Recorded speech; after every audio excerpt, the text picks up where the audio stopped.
I was never more than a shadow in my own home, an afterthought that lingered silently while my sister basked in the spotlight. My mother adored her the golden child and despised me with a quiet cruelty that cut deeper than any scream. Every achievement of mine was dismissed or mocked, compared mercilessly to my sister's supposed perfection. Once, during a family gathering, I stood frozen as Mom paraded me before our guests, forcing me to listen as they praised her and ridiculed me. "You'll never be good enough," she declared, her voice sharp enough to slice through my soul. It wasn't just neglect. It was calculated humiliation designed to remind me of my place or lack thereof. I craved love, validation, anything to prove I mattered.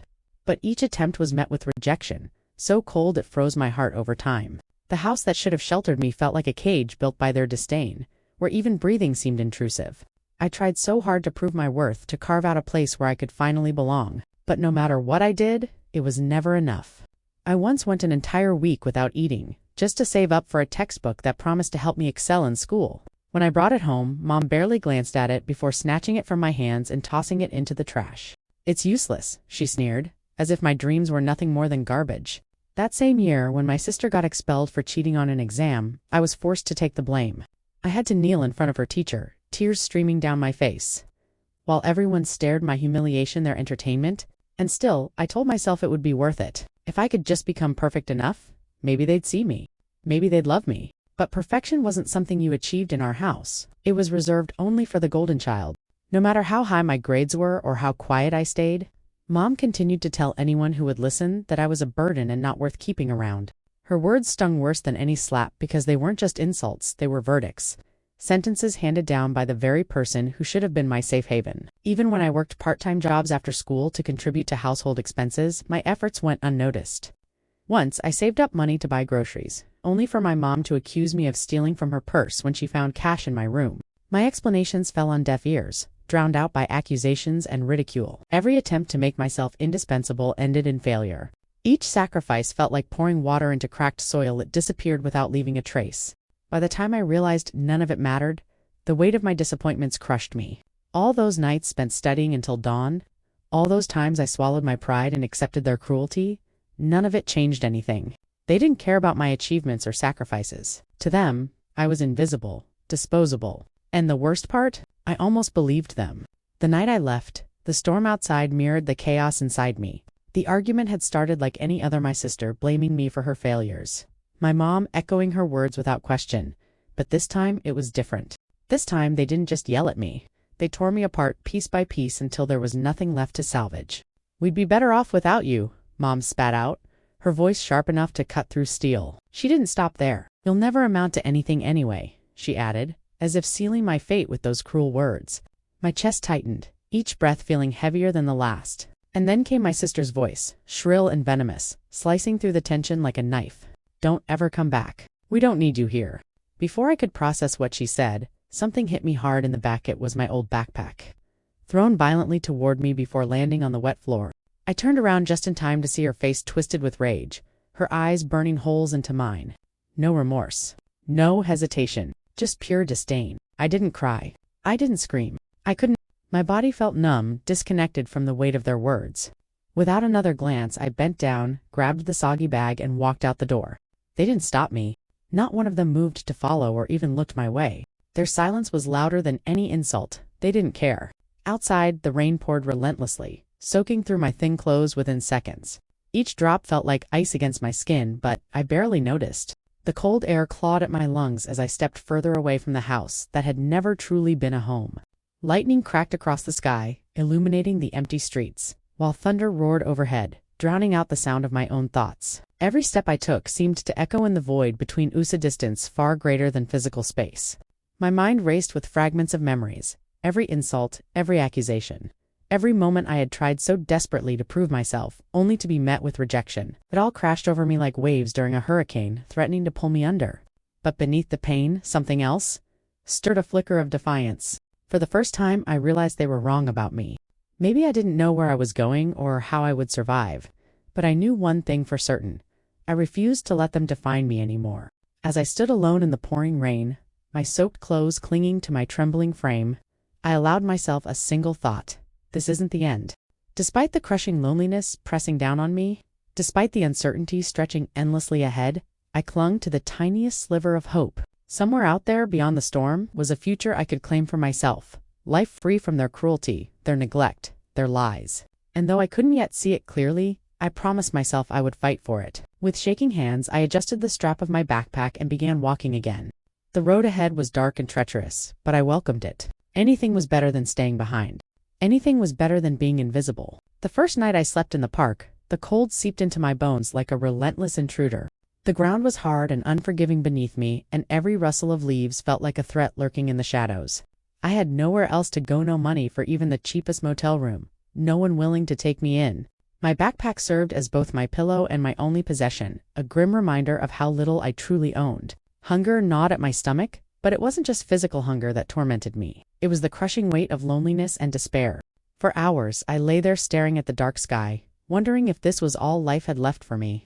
By day, I wandered aimlessly until I stumbled upon a small cafe with free Wi-Fi. It became my sanctuary, a place where I could pretend, even briefly, that I still belonged somewhere.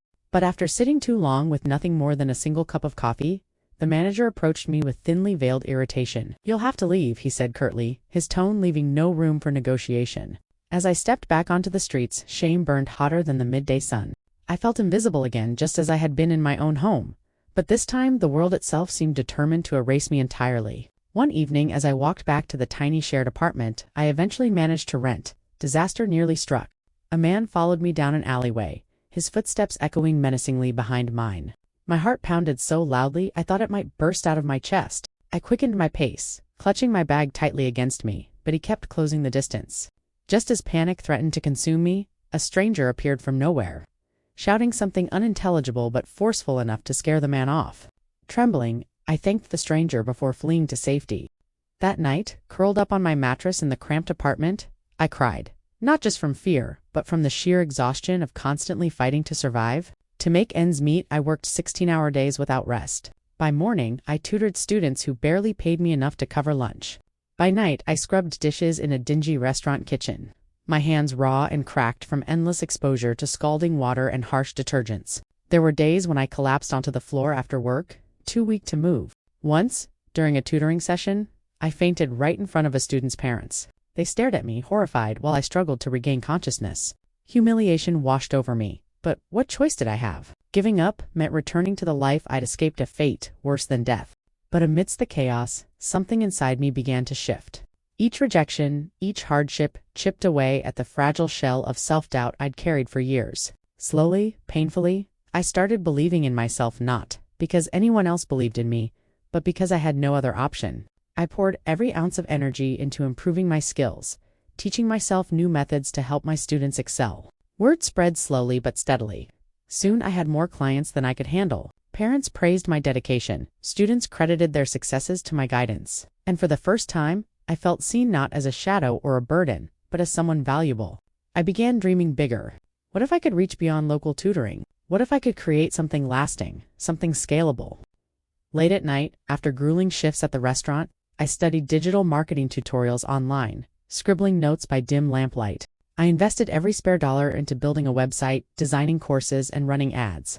At first, sales trickled in one here to there, but then momentum grew. Students raved about my lessons, sharing them with friends online. Overnight, everything changed. Orders flooded in, and suddenly, I wasn't just surviving, I was thriving. Looking back now, I realize those early struggles forged me into someone stronger, sharper, more resilient. Every sleepless night, every bruised ego, every moment of doubt pushed me closer to the person I am today. I learned that success isn't handed to you, it's clawed out of the dirt, built brick by brick, through sheer willpower. And though the scars remain, they remind me not of pain, but of triumph. The day my SAT prep course went viral, everything changed. Suddenly, I wasn't just another forgotten face from high school. I was someone people admired, envied, even resented. Old acquaintances started reaching out, pretending to reconnect after years of silence. One message stood out. "Hey, it's me. Congrats on your success. Can you hook me up with a discount for your course?"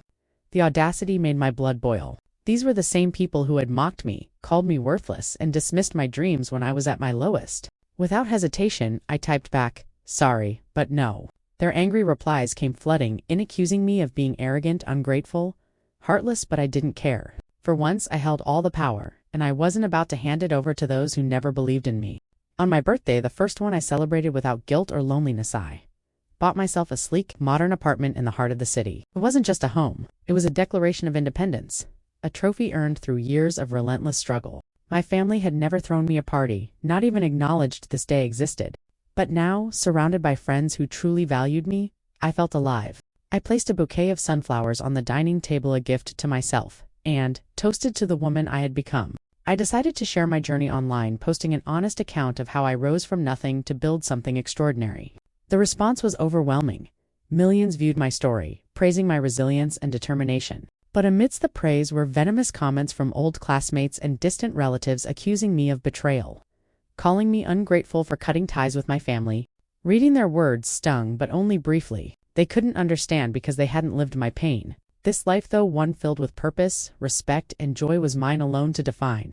As I stood on my balcony that night, looking out at the glittering skyline, I felt a profound sense of pride. I had built this empire brick by brick, defying every voice that told me I'd fail. And as I sipped champagne under the soft glow of fairy lights, I realized something powerful. I didn't need anyone else's approval anymore. The morning started like any other, coffee in hand, sunlight streaming through the floor-to-ceiling windows of my high-rise apartment. I was reviewing feedback from students when my phone buzzed incessantly on the counter. At first I ignored it. These days, calls were usually work-related or spam. But then I saw her name flash across the screen. Mom. My stomach tightened instantly. After years of silence, their sudden reappearance felt like a slap in the face. When I finally answered, her voice was slurred, thick with alcohol and desperation. Please, she sobbed, barely coherent. We're ruined without you. Your sister? She's sick. She needs surgery. If you don't help us, we'll lose everything. Her words tumbled out in a chaotic rush, each sentence more dramatic than the last. When I hesitated, she dropped the bombshell. I can't go on like this anymore. If you won't save us, I'll end it all tonight. The threat hung heavy in the air, but something about her tone didn't sit right. It wasn't genuine despair. It was manipulation cloaked as vulnerability. Then came my sister's barrage of texts, flooding my inbox like an unrelenting storm. Hundreds of messages poured in over hours, each one escalating in urgency. I'm dying inside. One read. They say I might not make it if I don't get treatment soon. Another claimed. She even sent pictures of herself lying in bed, pale and frail, so she wanted me to believe. But I knew her too well. This wasn't illness. It was performance art designed to guilt-trip me into compliance. And then there was Dad, whose silence had always been his weapon. For years, he'd stood by while Mom and my sister tore me apart. Now, for the first time, he called. His voice trembled as he spoke. I've lost my job. We're drowning in debt. Without your help, we'll lose the house. Each word felt like a calculated blow, striking at the remnants of whatever lingering affection I might still harbor for them. But the hardest part wasn't there, please, it was the war raging inside me. A small, stubborn part of me wanted to believe them, to forgive and forget. Maybe they really were desperate. Maybe they had changed. But the rest of me, the stronger, wiser part, knew better. They weren't reaching out because they cared about me. They were reaching out because they needed something. And once they got what they wanted, they'd discard me again, just like before. I sat there staring at the glowing screen, my fingers hovering over the keyboard. Should I respond? Should I give them what they wanted? The thought of sending money made my chest ache, not because I couldn't afford it, but because it would mean letting them back into my life. It would mean undoing years of progress, reopening wounds that had barely begun to heal. In the end, I didn't reply. Instead, I turned off my phone and stepped onto the balcony, letting the cool breeze wash over me. Below, the city buzzed with life, oblivious to the chaos unfolding in mine. As I looked out at the skyline, I reminded myself of how far I'd come and how much I stood to lose if I let them drag me back. Their voices echoed in my mind, pleading, threatening, begging. But beneath the noise, a single truth rang clear. I owed them nothing. For a fleeting moment, I almost believed her. Mom's voice cracked as she described my sister's downward spiral, dropped out of school, living on the streets, hopeless. She needs you, she pleaded, desperation dripping from every word. My chest tightened, and a pang of guilt twisted inside me. What if this time was different? What if they truly needed my help? The image of my sister wandering alone, broken, flashed in my mind. And for a second, I felt that old, familiar ache, the urge to fix things, to be the hero they never appreciated. But then the memories came rushing back. Years of blame, accusations, and neglect. Every insult, every time they pushed me aside like I didn't matter, it all replayed in vivid detail. They had their chance to care, to see me, but they chose not to. Why should I risk everything I'd built for people who only reached out when it benefited them? I hit record on my phone, capturing every word of the call. If they tried to twist this later, if they accused me of being heartless or abandoning them, I'd have proof. I wasn't going to let them manipulate me again. Not this time. That night, I sat at my desk with a pen in hand, scribbling furiously. Page after page filled with raw emotion, anger, sadness, betrayal. I explained why forgiveness wasn't an option, why reopening old wounds would destroy the life I'd fought so hard to create. But as I read over the letter, something stopped me. Who was I writing this for? Did they deserve an explanation? No. Crumpling the pages into a ball, I tossed them into the trash. They didn't deserve my words, my time, or my energy. The next morning, I woke up with clarity. I sent a single text to Mom. I'm done. 3 words, cold and final. It wasn't just a message. It was a declaration, a line drawn in stone. Whatever happened next, I knew one thing for certain. I wouldn't look back. The knock on my door came late in the evening, sharp and insistent. I froze for a moment, unsure of what awaited me on the other side. Peering through the peephole, my stomach churned at the sight. Mom, Dad, and my sister, standing together like ghosts from a past I had buried deep inside. They looked disheveled, their faces pale and drawn, but something about them felt off. My heart raced as I hesitated, but curiosity or perhaps morbid fascination forced me to open the door. Mom was the first to step forward, her hands trembling as she clutched a small knife against her chest. Please, she begged, her voice cracking with desperation. If you won't help us, then there's no point in going on. Her words hung heavy in the air, a manipulative ploy disguised as vulnerability. She pressed the blade closer to her skin, but I saw through her act. This wasn't genuine despair. It was a calculated attempt to guilt-trip me into submission. Then came my sister, collapsing to her knees before me. She grabbed my legs, sobbing uncontrollably. I'm so sorry. Please forgive me. Her tears soaked into my jeans, but when I looked into her eyes, all I saw was deceit. The same girl who once blamed me for everything, who watched silently as I was cast out, now pretended to be remorseful. It made my blood boil. How dare she kneel here, crying crocodile tears, after years of treating me like garbage?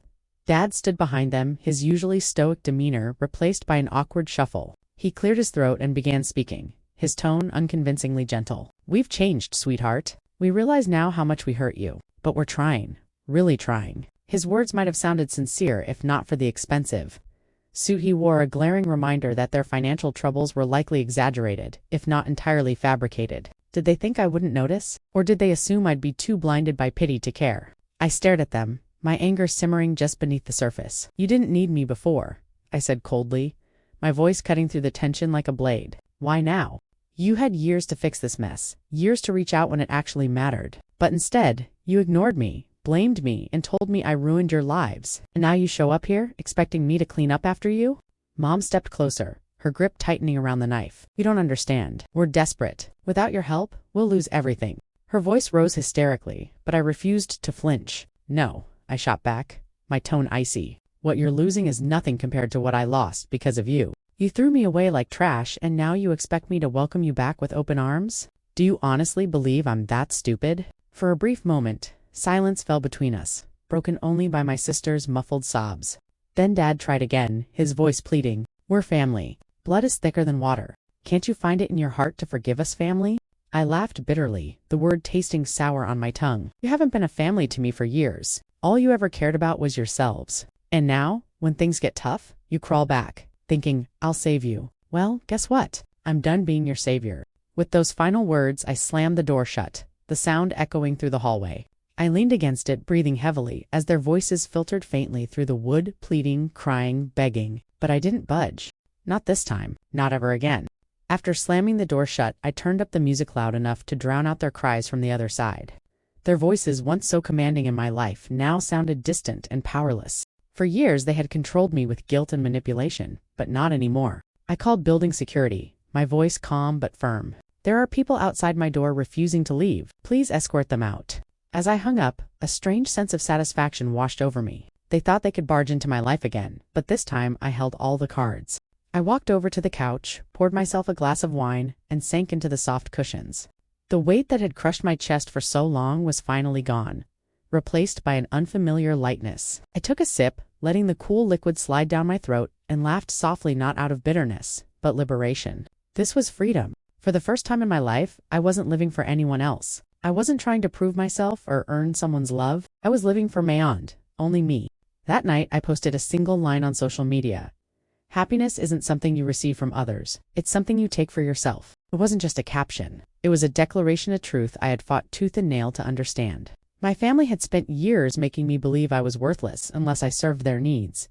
But now I knew better. Happiness wasn't theirs to give or take away. It was mine to claim, mine to protect, and mine alone to define. As I sat there in my sleek apartment, surrounded by the city lights and the hum of independence, I felt truly alive. Every corner of this space reflected who I had become. Woman unapologetically strong, fiercely independent, and utterly free. The past no longer haunted me. Instead, it fueled me, reminding me how far I'd come. And as I raised my glass in a silent toast to myself, I realized something profound. I didn't need them. I never had. Looking back, I realized my journey wasn't just about survival, it was about reclaiming myself. For years, I lived in the shadow of people who never saw me, who never valued me. I gave everything, my time, my energy, my soul, and received nothing but pain in return. But the moment I walked away, the moment I chose myself over their toxicity, my life began to transform. Healing doesn't always come from forgiveness. Sometimes it comes from letting go. Letting go of those who hurt you isn't weakness, it's strength. It's saying, I deserve better even when the world has convinced you otherwise. To anyone reading this, hear me. Don't ever sacrifice yourself for people who refuse to see your worth. Don't pour your heart into relationships that only take and never give. Your joy isn't theirs to control. Your happiness isn't a bargaining chip. If they didn't care when you were broken, they don't deserve you when you're whole. The hardest lesson I learned is that love shouldn't cost you your peace. And if someone truly loves you, they'll fight for you, not against you. As I sit here now, surrounded by the life I built with my own hands, I feel an unshakable sense of pride. I am no longer the girl who believed she had to earn love. I am the woman who knows her worth. And to anyone out there still holding on to toxic ties, remember this: you can't water a dead plant and expect it to bloom. Walk away, grow yourself, and watch how beautifully you flourish without them.